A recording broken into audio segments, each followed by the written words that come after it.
Series 1 of the Scale Up Your Sales and Marketing podcast is powered by Enterprise Nation, providing expert support for small businesses in the UK.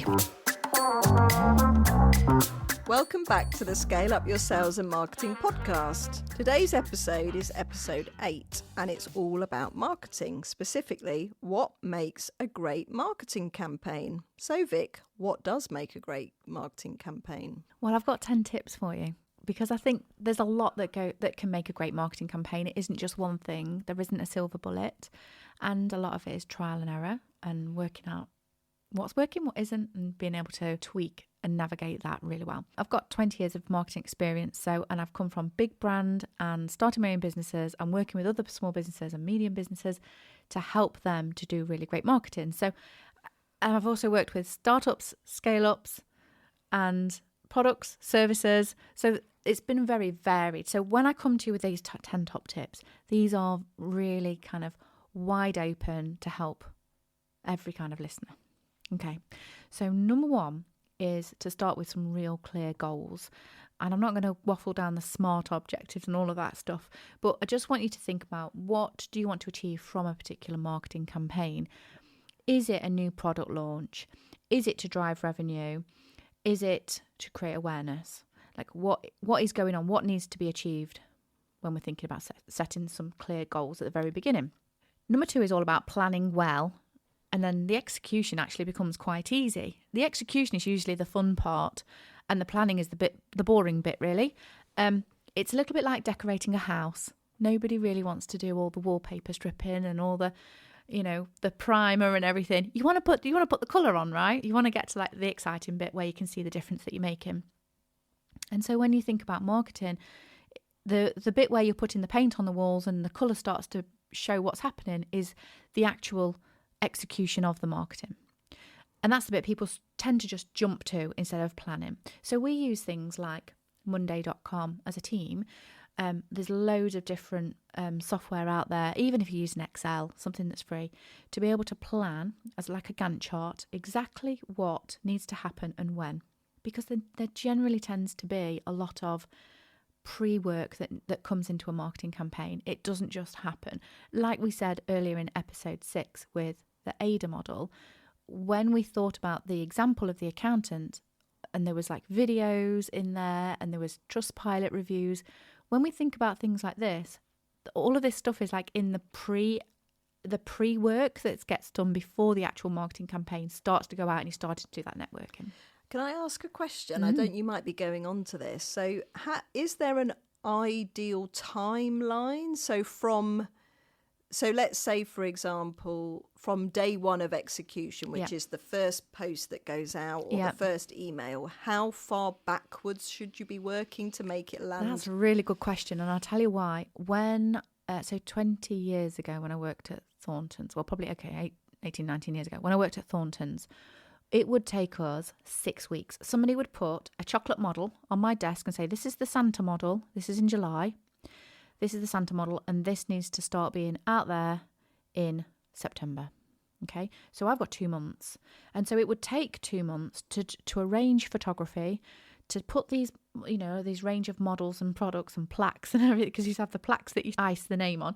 We'd put them all into a suitcase, travel up to Leeds or to London to the photographer, go and do the shoot. And then you get the photos back a week later. And then you send them off to the people that were putting it together, or the graphic designers, and then that would come back, the catalogues would come back 2 weeks later, and then you go back with different amends. So really it could take 6 to 8 weeks before. But I think now we're in such an age where everything is just done so much quicker with AI, with being able to send an email out to customers and get an extra 10 reviews within a day on your Google or your Trustpilot or whatever it is. Things are happening so much quicker. And so now, Thorntons would be in a position where they can have a photo booth on site, get a photo taken with a good camera that's in-house. It's straight on the website. So within 10 minutes, something can be launched. And it's not waiting for a catalogue to drop on a mat 8 weeks after being, the the chocolate Santa arrives on my desk, and 8 weeks later the catalogue arrives on the customer's doormat. It's such a quicker process now. I've dabbled a bit recently with events, so I've been able to run a couple of what I call food and drink discovery events, so essentially mini trade shows showcasing a collection of independent producers. And I have given myself, and I've just done this, 8 to 12 weeks. That's good. It's very realistic. Because I am a one-person business with, limited external support from other small business owners, but also because it involves people buying a ticket and actually parting. So I'm working off an 8 to 12 week, and anything less than that makes me feel slightly nervous. Yeah, I would as well. I think that's a really realistic time scale for an event. And obviously then it depends on the type of event as well. Yeah. I think that the event you're running, it sounds like it's really realistic. And so that time frame of planning is just so crucial, because within your time you've got kind of the pre-marketing planning and the marketing to do it all together in that time frame. And yeah, it's about separating the two so that there is that moment of creating the clarity that knows exactly what you're going to do, and almost sense checking it before anything is then done, because it's easier to implement something when you know exactly why it's happening. To jump straight in. Yeah, rather than just jumping straight in and doing things. Okay, so number 3 is about investing in really good photography, graphics, video, illustration, voice. We're investing ourselves in getting really good voice with our podcast. It's about when that's not your zone of genius, being able to allocate funds to get somebody to help you to do it really well, so that with your marketing campaign, it lands better, it works better, it's crisper, it's not faffing. And things like photography, even like headshots for LinkedIn, things like this are so simple. And there could be, we just had a photo shoot last week with a student from Keele University, and actually that was win-win. He's now got photos for his portfolio, and we've then got some team photos for our website. And so it doesn't even have to cost a lot. There can be a trade-off. There can be people who are wanting to start out on Fiverr or something like this, where they need your custom to help them build their business. And it's once you have it, you can use it over and over again, can't you, to promote your next event or your next product or whatever it is. So it is actually a one-off investment that you can reap the reward for over and over again. Yeah, and things like, when we did our Touchpoints marketing branding, we had brand guidelines done, so that now when we make things in Canva, they are to those brand guidelines, and as I know you do. And it's one of those things that once it's been done well in the very beginning, it's easier to continue that look and feel moving forward at a cheaper price. So within this top tip number 3, I've got an A and a B here as well.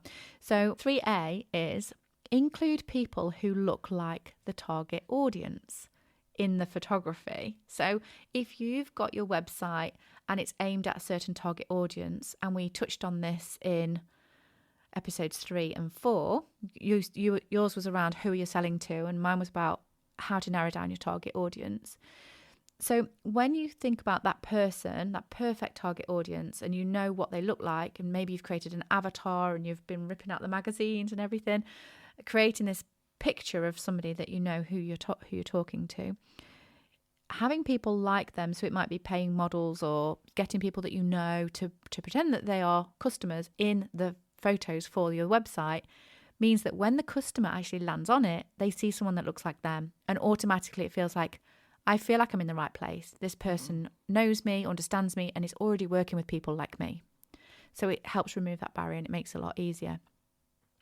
3B is along the same vein.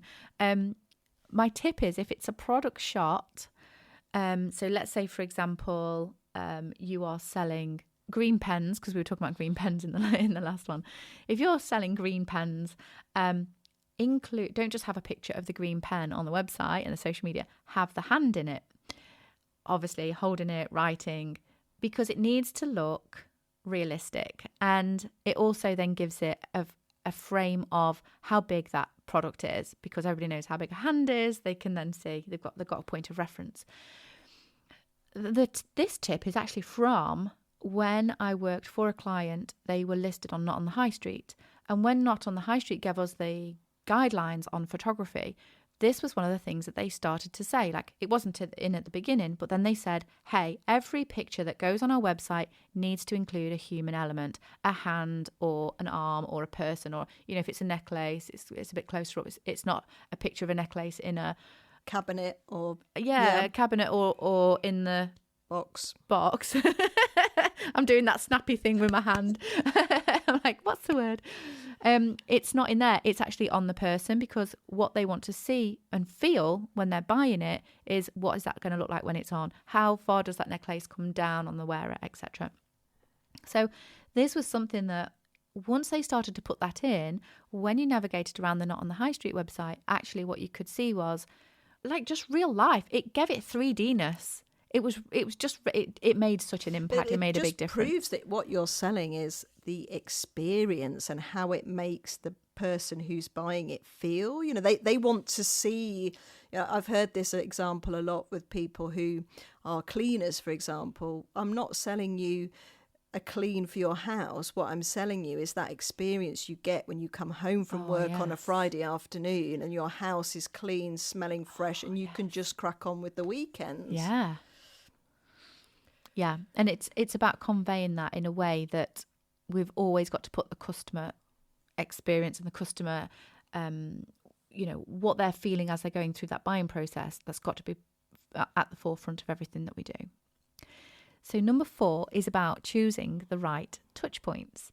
And of course, this is something that we touched on in episode 6, where you could work out what are the best touch points for your business. But I bring this back into what makes a great marketing campaign again, because it is one of those things that you could have a great marketing campaign. You could have wicked photography, really good copy. You've got pictures of your target audience in there. But if you're not choosing the right touch points, it's going to fail. It's not going to work. You're not going to create your return on ad spend, or you're not going to create awareness of what you're doing, because nobody's going to know about it.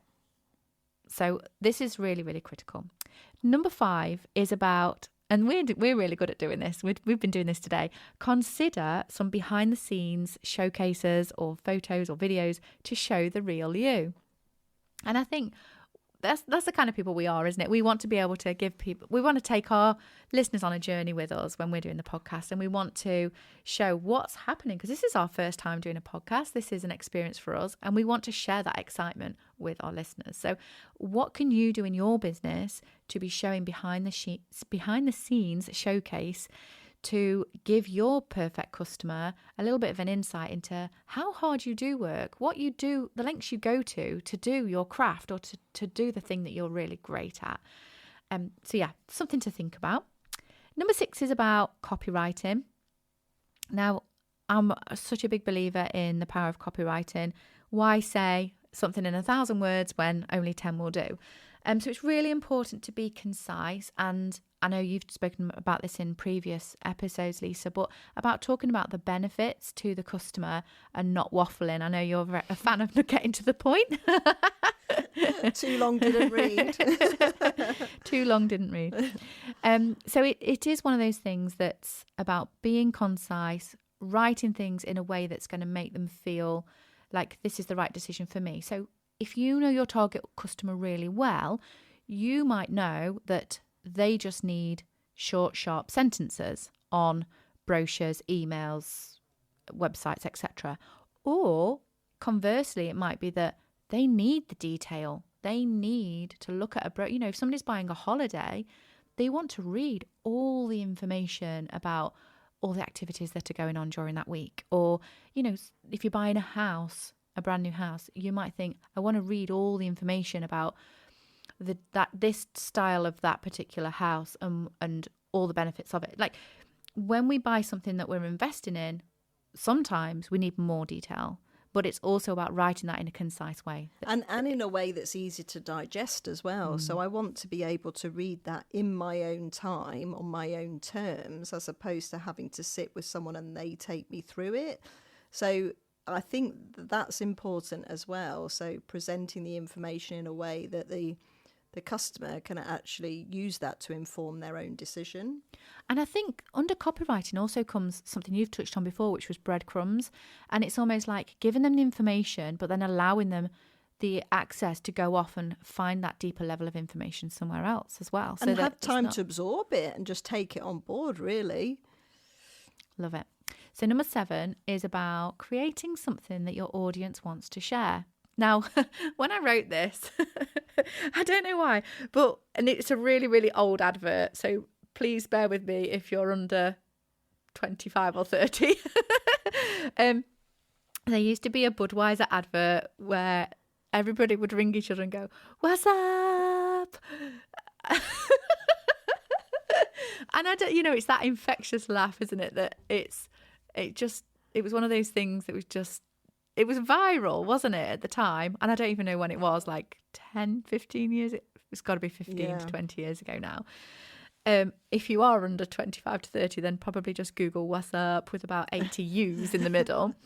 Now, that was something that when we think about things that your audience wants to share, that was something like you'd pick the phone up and you'd just say to your friends, "What's up?" Like, because you did. And it was just one of those silly things, but every time it had the full association with Budweiser. Everybody knew that the "what's up" was all about Budweiser.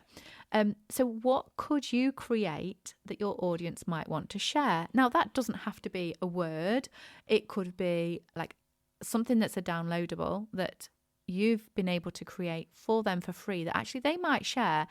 And this is the thing. Sometimes people can get hung up on, well, it's all right, I don't mind sharing it as long as I get their email address in the reciprocating relationship here. I want to be able to have their email address so I can then remarket to them. If they then go and share it with somebody else, that's not fair. Well, I would say fair game, because they're doing some marketing for you, and all you need to do is make sure you've got all your details on that PDF. You need to make sure it's branded up, looks beautiful, really helpful. If somebody's sharing it for you, brilliant. Yeah, I remember. Share away. I remember this gets me thinking about in-store magazines, which I love, by the way. I'm a bit old school, and I like do the love supermarkets. I love the tactiles, and I remember. So I live in a house of 4, so it's very unlikely that my teenagers are going to, have a flick through my Asda magazine. But let's say they did. I've picked up that one magazine, taken it into my house. It's then actually been read and looked at by a total of 4 people. And it's the same thing, isn't it? It's about eyes on the prize. Yes, it might just be one person that's taken the action, but if they then share, then that's just expanding your reach. So I think you're absolutely right. Fair game. And there's loads of things that you could do to help your audience with creating things that they want to share. Even in a podcast scenario, if you're listening to this today and thinking, there's a particular episode that's really resonated with me, and it's something that I know one of my friends in business would really appreciate, please share away. Yeah, get sharing. We'd love you to do that. Number 8 is all about messages landing at the same time via different channels. And I am a real big fan of this. So this goes back to number 2, where we were saying about plan well. If you plan well, you can make sure that your messages are landing on the same time. It doesn't have to be the same time. It could be the same day, via the different channels. And the impact that this can have when I'm a customer and I receive an email from a company, and then I'm on Instagram and I'll see it on there, and I'm on LinkedIn and I'll see it on there, and I'm getting that same message 3 times, and it's solidifying it for me. So I'll give you a company that does this really well, and it's a non-alcoholic brand called Lucky Saint. Now, I'm a massive fan. They've in terms of marketing, I think they just nail it. They do such a great job. But when they opened their pub in Marylebone in London, I already knew, like, I've not even been to their pub, but I already know why the sign writer was chosen, how the sign writer does it, photos of the sign writer putting the great big Lucky Saints sign up above the door. Like, I love that level of detail. And I think it doesn't make me buy more, but it makes me feel more in tune with the brand, because I'd be buying that anyway for home use. But it's about me feeling more aligned with that company. Like, they've involved me in every step of opening their pub, to the point of the interiors. Like, the interior designer, there was an interview with her, and there was all the interiors up on the wall and why she chose these particular hues of colour and these textiles, and like just being invited in. And I suppose this goes back to behind the number scenes, 5, about behind the scenes as well. But all of those messages I was seeing come to me on email, on Instagram, on LinkedIn at the same time, and it just creates such a huge impact. And it might be that I'm more attuned to seeing it because I notice that it's coming via different channels. And you might then start to think, okay, I've now started to notice this pattern, because it's like now, you become aware of things more the more you see things. But it comes back to your point in the Touch Points episode, which was around 7 to 8 times. So needing to see that information 7 to 8 times before actually taking any action. So it's absolutely aligned to that, isn't it? Yeah, it's building it up. And repetition is so powerful in marketing. So number 9, we're nearly there. Number 9 is about include an element of A/B testing where possible. Now, A/B testing is taking a control, a bit like in science, if you ever remember chemistry, where you had to do lots of different experiments. Having a control and then making a small tweak. A is your control and B is the version that's tweaked. So let's say if it's in email marketing, if you've created an email that has pictures and photos and graphics within there, buttons and copy, you might have all the buttons might be red as your A, and then all the buttons might be green as your B, okay? And so you can then send that and have like A, B, so you can split it and send it, and then you can see what the difference in the click-through rate is. So let's say previously, so your A is your control. So let's say that B wins. You can then, B becomes the A, the control for next time, and then you might go, okay, this time I'm going to change the font, or I'm going to change the wording. Instead of it saying buy now, it's going to be click here. All these small tweaks can have incremental gains on your return on investment. And we're going to come on to return on investment in episode 10. So that's your A/B testing. And the final one is about reviewing. It's really important after you've finished a marketing campaign to review well afterwards in order to gather those key learnings. And as you're taking all those learnings, you're taking everything with you into the next marketing campaign to say, okay, what we learned, when we did this didn't work. When we did this did work.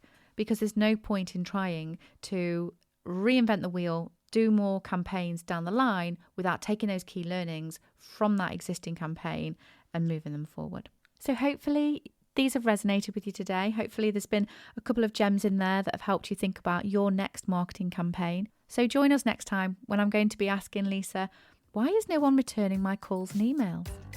See you soon. Don't forget to follow us over at Scale Up Podcast on Instagram for behind the scenes footage and access to additional resources to help you master your own sales and marketing.